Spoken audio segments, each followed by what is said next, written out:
tous, bienvenue sur ma chaîne Pixel Coin qui traite de l'actualité des crypto-monnaies et aujourd'hui j'ai envie de parler de Doge.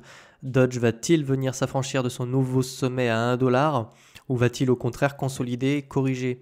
Est-il bien raisonnable aujourd'hui d'acheter du Doge? Est-il rentable pour vous de rentrer en position à 0,70 centimes? Ou est-ce qu'on est dans quelque chose d'irrationnel? Donc la question c'est est-il rationnel ou irrationnel d'acheter du Doge aujourd'hui? Donc on va répondre à toutes ces questions dans cette petite vidéo. Dans la première partie, on va aborder donc l'analyse technique. Ensuite, on abordera un petit peu l'order flow et on terminera par les questions. Est-il intéressant d'acheter du Doge aujourd'hui ou pas? Voilà. Et je prendrai des exemples aussi à l'appui pour argumenter tout ça. On s'était arrêté ici sur cette divergence qui était baissière, toujours d'actualité. Ici, on a toujours MACD qui nous fait un plus bas et on a toujours un nouveau sommet sur la chart. Donc autrement dit ici, vous aviez... Alors en plus ici, deuxième petite divergence qui prend forme. Hop. Ici, vous la voyez aussi. Donc là, on fait un nouveau sommet. Et sur MACD, on est en train de faire un nouveau plus bas. Donc, autrement dit, qu'est-ce que cela signifie? Je vais essayer de m'exprimer correctement avec des mots simples. Vous compreniez ce que tout ça veut dire. L'indicateur de momentum nous indique les forces acheteuses et vendeuses. Autrement dit, ici, nous savions que... Comment vous dire? Ici, la tendance est haussière. Pas de problème pour ça. Mais nous faisons un nouveau sommet, alors sur MACD, nous faisons un nouveau plus bas. Autrement dit, la force acheteuse était beaucoup plus puissante ici qu'elle ne l'est aujourd'hui, malgré le fait qu'on fasse un nouveau sommet. Voilà ce que ça veut dire. Donc ça invite à la prudence, ça peut inviter à la consolidation, voilà, parce que cette nouvelle divergence, dans cette grande divergence, nous amène quand même à penser qu'ici, le mouvement perd de sa force, le mouvement s'essouffle, clairement.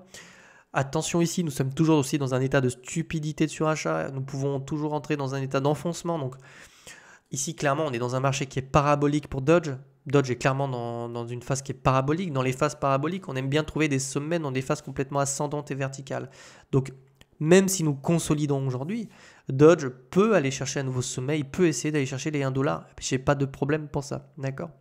Je m'en tape en fait qu'il fasse 1$. Réellement, il peut le faire. Moi, j'ai pas de problème avec ça, mais en étant raisonnable, quand on analyse cette charte-là, on peut pas dire qu'ici c'est intéressant d'investir aujourd'hui. Vous comprenez? Acheter aujourd'hui, c'est prendre aussi le risque de vous manger une bougie de moins 40 ou moins 50%. Donc, ce mouvement, oui, devient irrationnel très clairement. Et puis, tant qu'on aura des singeries comme ça sur Twitter, eh bien, de toute évidence, on continuera à essayer de faire de nouveaux sommets. Mais l'information qu'on a là, clairement, attention, le mouvement s'essouffle, le mouvement ici perd de sa force. On peut d'ailleurs targeter un petit peu ça. Si on avait été investisseur, on aurait pu également rentrer sur ce setup-là. Alors, je vais le tracer sur mon Fibo. Voilà, tac. Donc ici, on a notre première target de profit. Donc ici, clairement, des traders sont en train de prendre des énormes profits dans cette zone-là. Vous voyez, sur l'extension de ces retracements-là.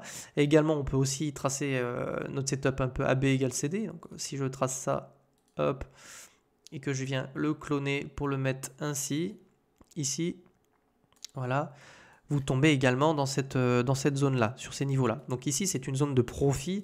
C'est pas une zone d'achat, d'accord? Ici, on ne prend pas de position à la hausse. Ici, on prend des profits importants. Voilà.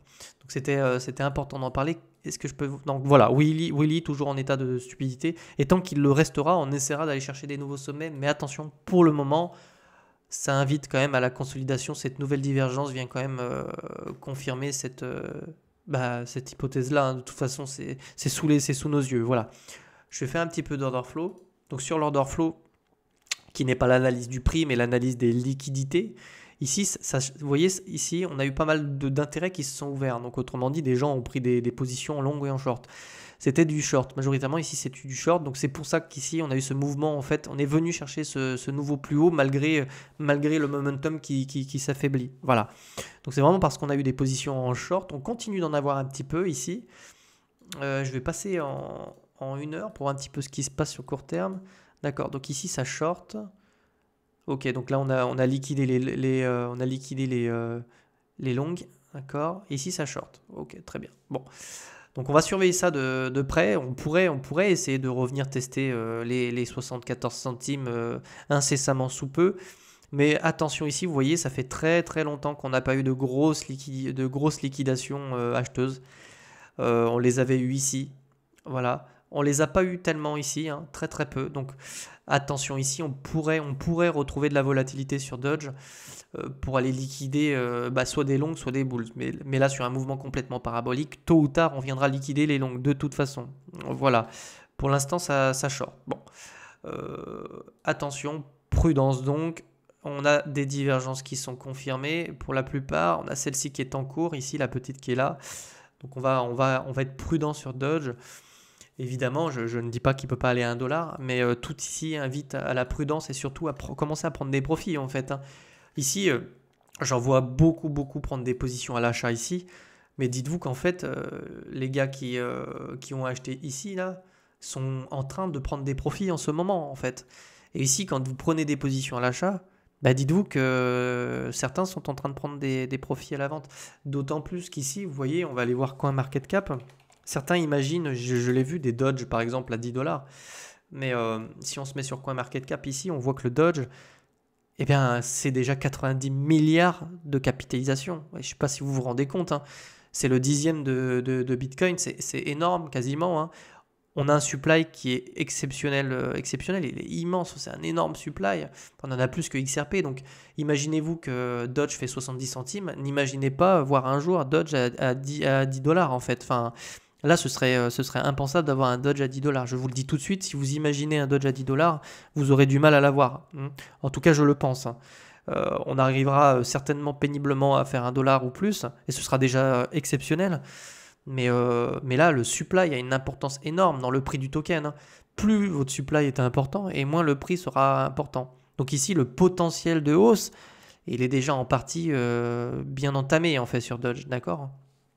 Il y a de grandes chances qu'on voie ces capitaux se déverser au contraire sur des middle cap tôt ou tard. Voilà. Donc prudent sur Dodge, l'heure est à la vente, je le redis sans cesse. On ne vend pas tout, mais on prend des profits petit à petit. Par exemple, je vous montre TC. Hop. Voilà, donc je vais virer ça, hop, je vire ça également. Oui. Donc sur ETC, en fait, si vous voulez, moi j'ai pris des positions ici. J'ai acheté de l'ETC, alors je vais virer l'aimant. J'ai pris des positions ici à 6$. Donc ici, j'ai pris des positions sur ETC à 6$, d'accord? À la cassure de cette neckline, pour être précis, si on veut rentrer dans le détail ici. Voilà, donc j'ai pris position ici. Un peu plus tôt, c'était même ici, aux alentours des 6$. On avait également aussi cette énorme W. Ensuite, on est parti complètement en parabole, de façon complètement verticale, un petit peu comme Dodge. Et bien ici, moi j'ai pris des profits à 30$, j'ai pris des profits à 85$ ici, et j'ai également pris des profits à 130$, et j'ai clôturé une grosse partie de mes positions à 160$. Voilà.